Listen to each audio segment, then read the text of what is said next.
जम्मू काश्मीरमध्ये राजौरी आणि पूंछ जिल्ह्यामध्ये झालेल्या मुसळधार पाऊस आणि भूस्खलन आणि ढगफुटीमुळे 11 जण ठार तर 7 जण बेपत्ता झाले आहेत.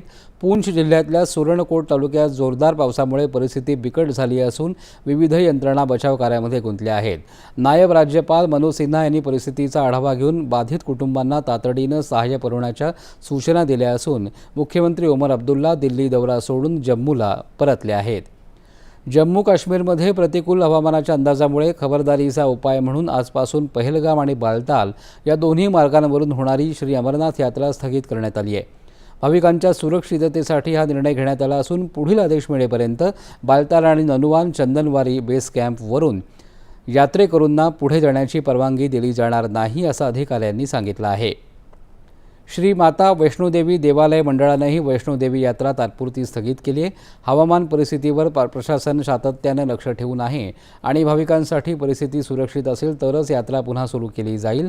प्रशासनानं नागरिकांना अनावश्यक प्रवास टाळण्याचा आणि जलाशयांपासून दूर राहण्याचा सल्ला दिला आहे.